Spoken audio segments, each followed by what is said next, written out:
आपने आज उन जीवित देवताओं को देखा है, उन जीवित देवताओं को देखा है। और मैं अभिभूत हूं, मैं सचमुच, मैं अपने जीवन में किसी कवि सम्मेलन में कभी नहीं रोया।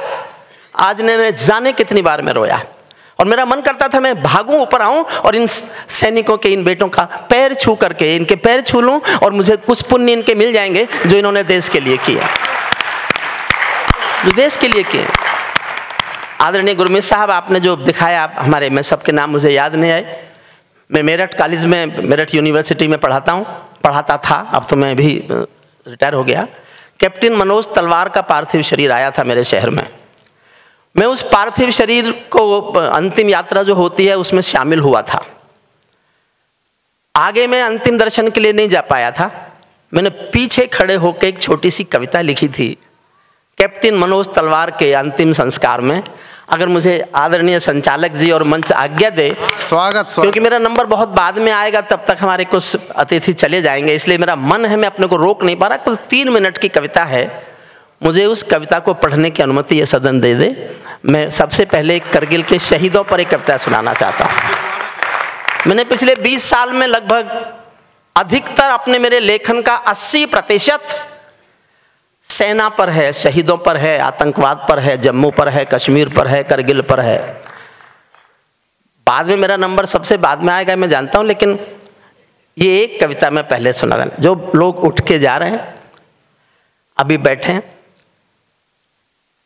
मैंने एक कविता में तो गुस्से में यहां तक लिख दिया था, इससे कड़ी बात कोई नेता को कह नहीं सकता।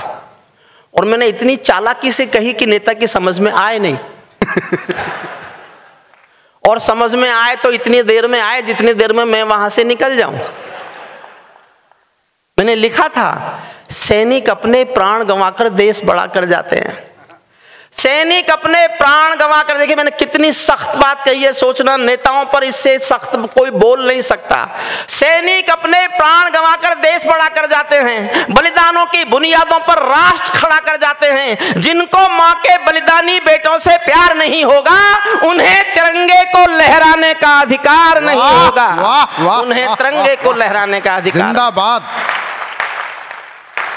ये हैं वो लोग, ये हैं वो देवता, ये हैं वो रक्षक, ये हैं वो वर्दियां, ये हैं वो सैनिकों की आवाजें, सैनिकों के हौसले, जिनके कारण इस देश में सब त्योहार मन रहे हैं, हम सब लोग आराम, और हिंदुस्तान आजाद है, ये महसूस कराने का दम केवल भारत के सैनिक पर है, इसके सिवा किसी पर नहीं, किसी पर नहीं। मेरा एक दोस्त है अशोक चारण, उसने एक बात बताई, आप अरबपति हो, खरबपति हो, करोड़पति हो, टाटा जी हो, बिरला जी हो, अडानी जी हो, आप किसी को नौकरी के लिए बुलाइए और उससे कहिए मैं तुमको तनख्वाह दूंगा 1 लाख रुपया, 2 लाख रुपया, 5 लाख रुपया, 10 लाख रुपया, लेकिन तुमको मेरे लिए मरना पड़ेगा। एक व्यक्ति नहीं मिल सकता इस बात पर किसी भी अमीर से अमीर आदमी के लिए जो ये कह दे कि मैं तुम्हारे लिए मर सकता हूं। केवल सैनिक है, जानता है वो देश के लिए मरेगा, फिर भी छोटे से पैसे की नौकरी करने के लिए तैयार हो जाता है। महावीर इंटरनेशनल ने हमको जो दृश्य यहां दिखाया, मैं आपसे अनुरोध करूंगा, आपके पूरे देश में ब्रांच हैं, ये बड़ा काम होगा इस देश की जनता पर, देश की राजनीति पर, देश के प्रदूषण पर बहुत बड़ा काम होगा। ऐसे कार्यक्रम कीजिए और इनकी मेहरबानी मांगिए कि आपको उपस्थिति देकर ये जनता के सामने खड़े होकर ये दिखा दें कि शहीद जिंदा भी होते हैं, जो जिंदा शहीद हैं उन्हीं के कारण हम लोग आज जिंदा हैं। 3 मिनट की एक कविता पढ़ना चाहता हूँ, सबको समर्पित करता हूँ। एक यहाँ बेटियाँ ऐसी भी हैं जिनके पति उस युद्ध में नहीं रहे थे, आज उनको सम्मानित किया गया। जब उनको हम देख रहे थे, मैंने जो मुझ पर भी गुजरी, मैंने उस अंतिम यात्रा में पीछे खड़े होकर गीली आंखों से एक छोटी सी कविता लिखी है, सुन लीजिएगा। फिर हमारा यशदीप कौशिक, बधाई देता हूँ यशदीप कौशिक आपको कि आप अगर इतने अच्छे कार्यक्रम, मैं तो पहली बार उनसे मिल रहा हूँ आज, लेकिन इस महान कार्यक्रम में मुझे लाकर जो मुझ पर उपकार किया है, मैं जीवन भर इसका एहसान कभी नहीं चुका सकता। मैं आदरणीय साहब, आप लोगों ने सचमुच, मैं इतना भावुक हूँ। अरुण जैमिनी मुझसे बार बार पूछता रहा, भाई साहब कैसे कविता पढ़ेंगे? मैंने कहा मैं कोशिश करूंगा कि हम कविता पढ़ने की मानसिक स्थिति में आ जाएं हम किसी तरह से। आप ये मान के सुनना कि क्योंकि कवि सम्मेलन होना तो है ही, हम तो इसीलिए आए। छोटी सी कविता सुन लीजिए।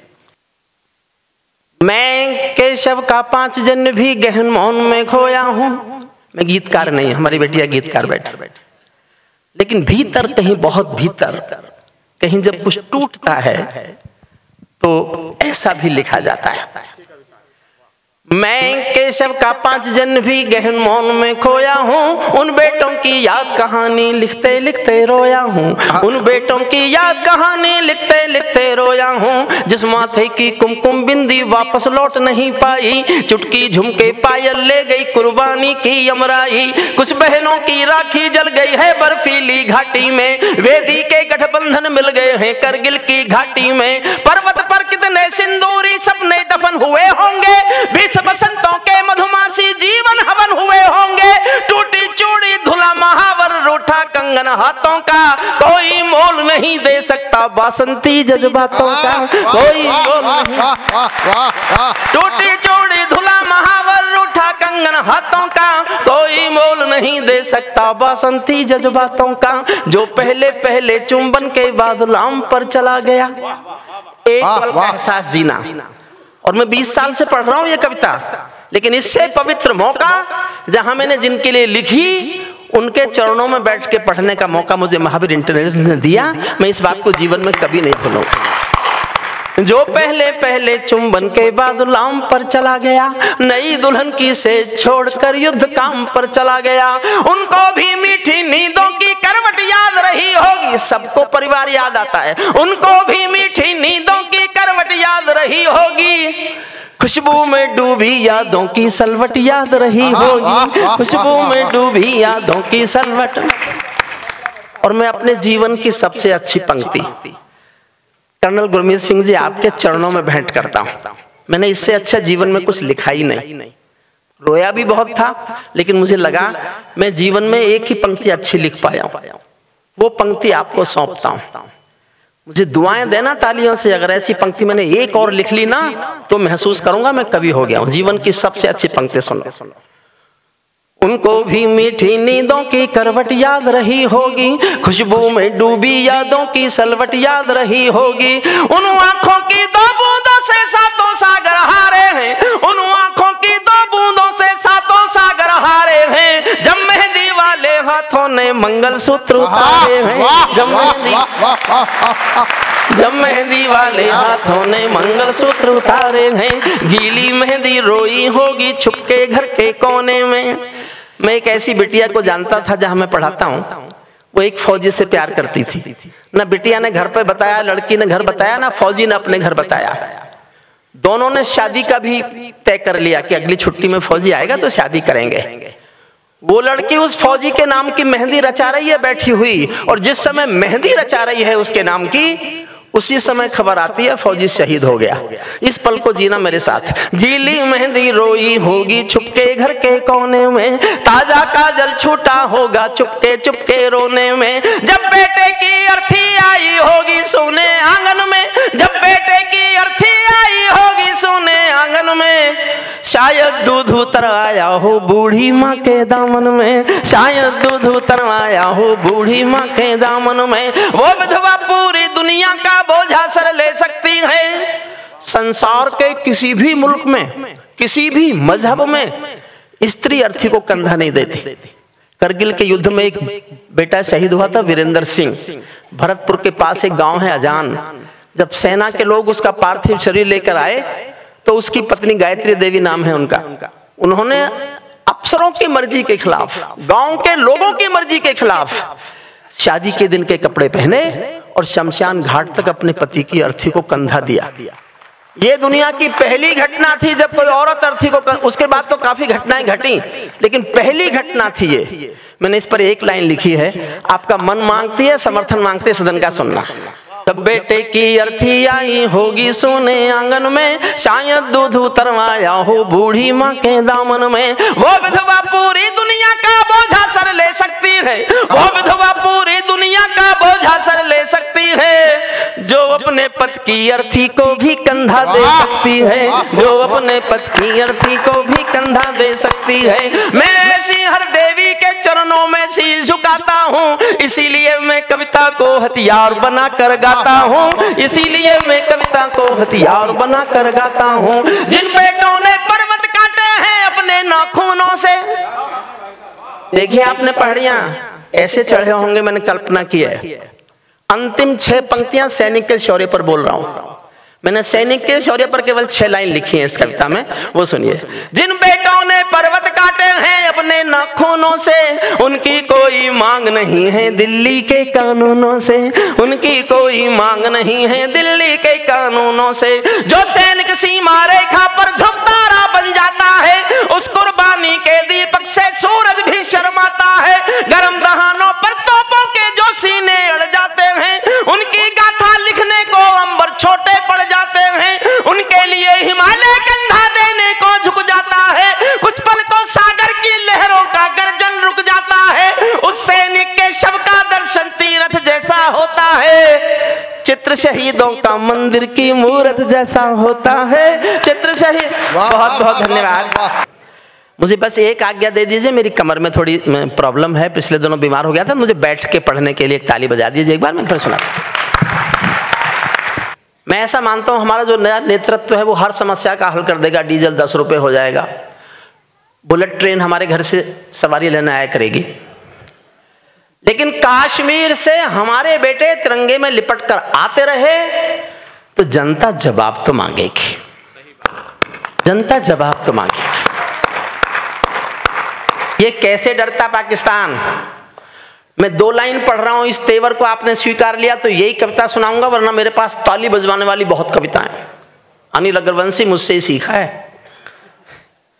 पर ठीक नहीं सीखा। 2 पंक्ति तय करेंगी, इस तेवर को आप स्वीकारेंगे तो मैं इस कविता को पढ़ दूंगा। आधे लोगों ने ताली बजाई तो आधी सुनाऊंगा, चौथाई ने ताली बजाई तो चौथाई, और पूरे सदन की एक व्यक्ति की ताली उठी। हालांकि बचे ही कितने, सबसे ज्यादा अरुण जैमिनी ने भगाए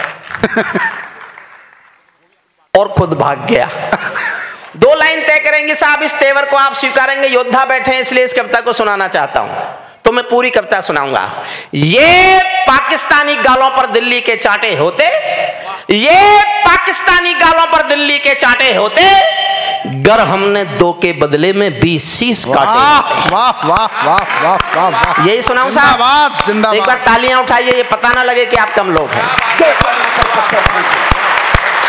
हमारे सैनिकों का सर काटा गया और हम बातचीत करते रहे उस देश से। मैंने पूछा विनीत चौहान से, मेरा छोटा भाई है, प्रज्ञा मेधा मुझसे बड़ा है, और मैं कई बार सोचता हूँ कि मेरा बहुत अच्छा वो लिखता है, मुझसे ज़्यादा अच्छा ओज और तेजस में पढ़ता है। मैंने कहा विनीत, मेरी समझ में नहीं आया, हमारे सैनिक का सर काट कर पाकिस्तान अपनी सीमा में ले गया, उसका क्या करेगा? विनीत ने कहा भाई साहब उसकी फौज कायर है। समझना मैं बोलना क्या चाहता हूँ। भाई साहब उसकी फौज कायर है, वो अपनी कायर फौज को शायद दिखाना चाहता होगा कि बहादुर हिंदुस्तानी फौजी बेटे का सर होता कैसा है, जो कट तो सकता है लेकिन कभी छुप नहीं सकता। जिंदाबाद।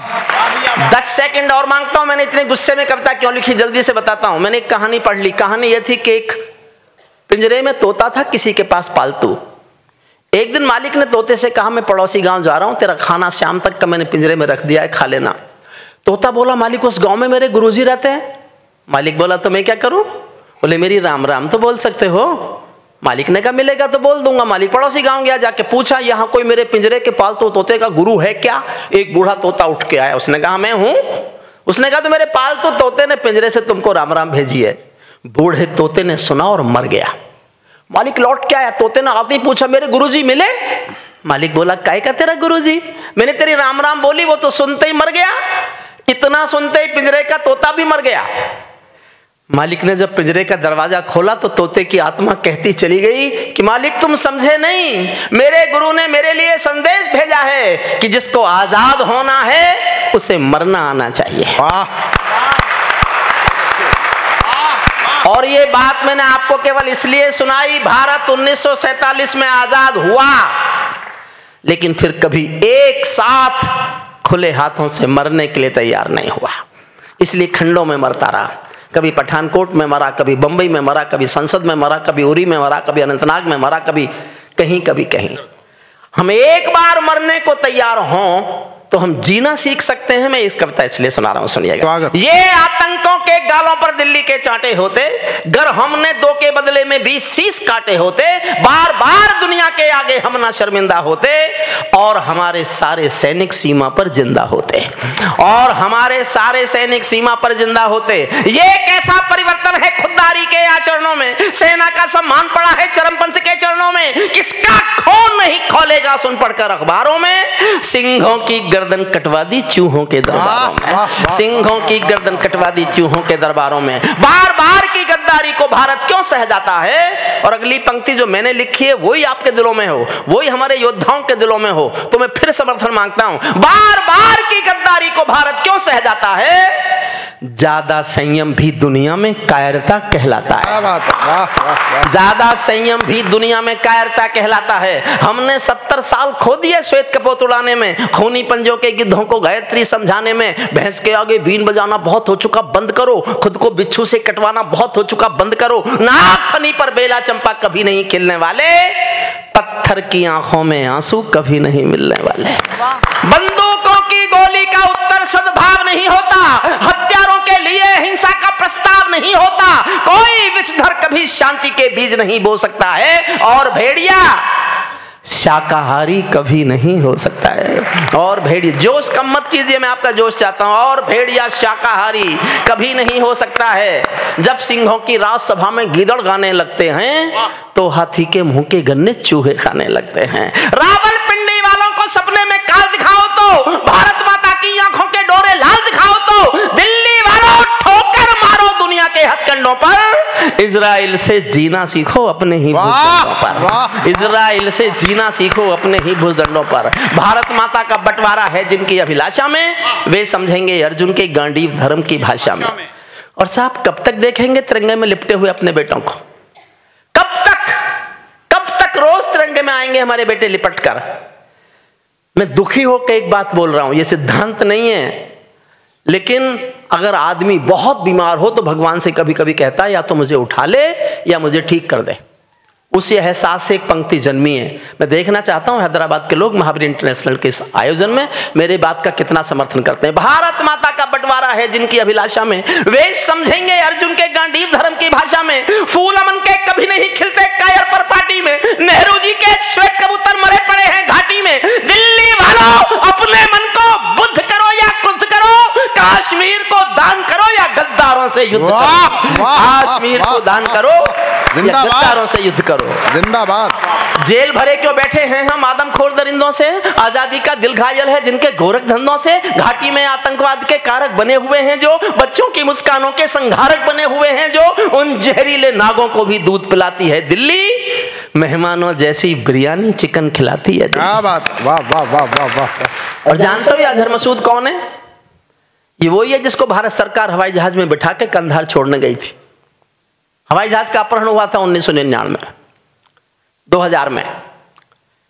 आदरणीय प्रधानमंत्री थे अटल बिहारी वाजपेयी जी, उन्होंने 36 कैदी मांगे थे, 3 छोड़े। मैंने तब विरोध किया और मैंने प्रधानमंत्री जी को तब कविता सुनाई जाके। बोले क्या करते? मैंने कहा जो किया ये तो बिल्कुल मत करते।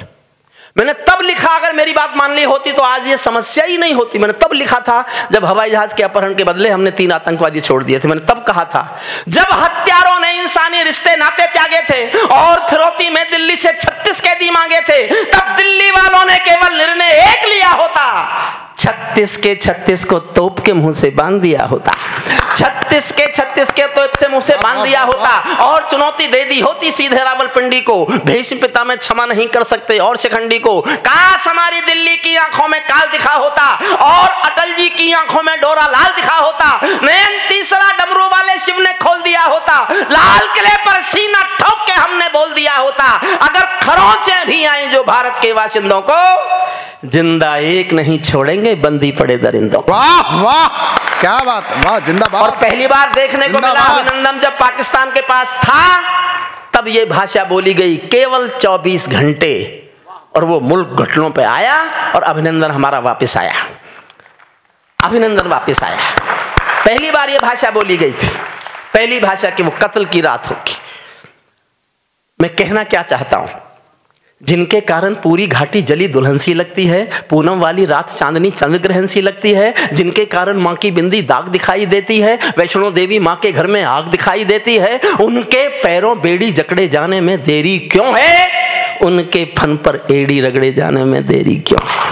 वाह वाह वाह वाह वाह वाह वाह। मैंने 29 साल यूनिवर्सिटी में संविधान पढ़ाया, तब बोलता हूं सुनना, काश्मीर में एक विदेशी देश दिखाई देता है, काश्मीर में एक विदेशी देश दिखाई देता है, संविधान को ठुकराता प्रवेश दिखाई देता है, वे घाटी में भारत के झंडों को रोज जलाते हैं, सेना पर हमला करते हैं, खूनी फाग मनाते हैं, हम दिल्ली की खामोशी पर शर्मिंदा रह जाते हैं, भारत मुर्दाबाद बोलकर वे जिंदा रह जाते हैं। वाह वाह वाह वाह वाह। भारत मुर्दाबाद बोलकर वे जिंदा रह जाते हैं। और मैं कितना गुस्सा कर सकता हूं, योद्धा बैठे इसलिए पढ़ रहा हूं, मैंने पढ़ना वरना बंद कर दिया है।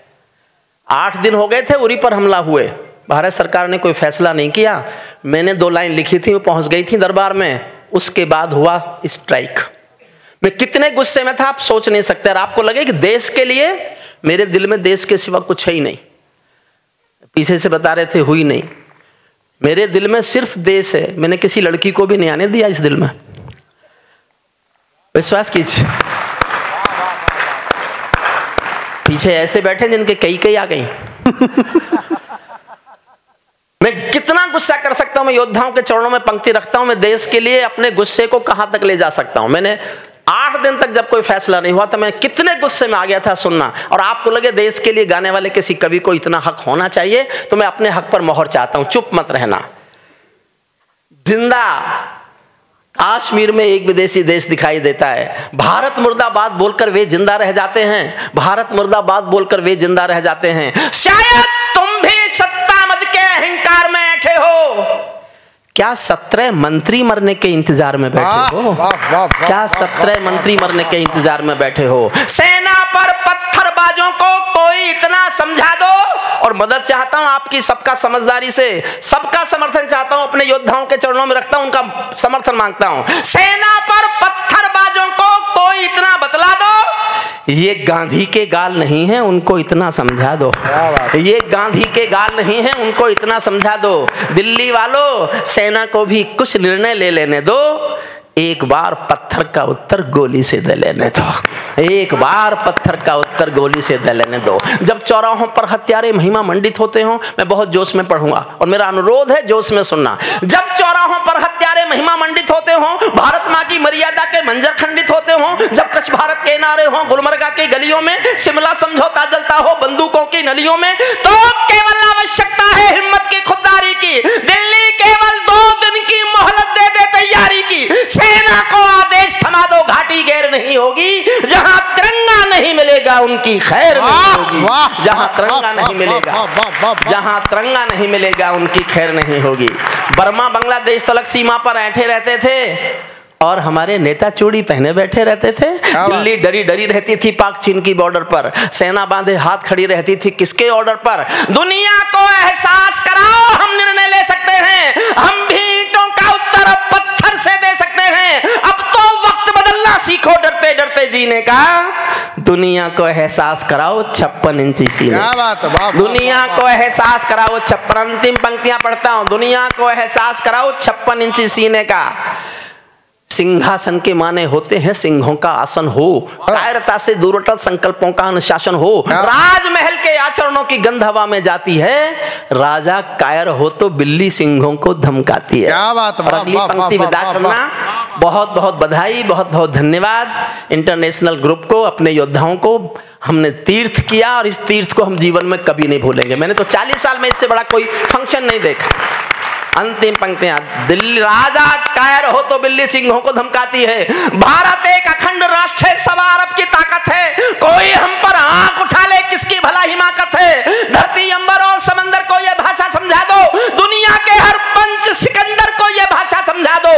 अब खंडित भारत माँ की तस्वीर नहीं होने वाली, कश्मीर किसी के अब्बा की जागीर नहीं होने वाली। कश्मीर। बहुत बहुत धन्यवाद।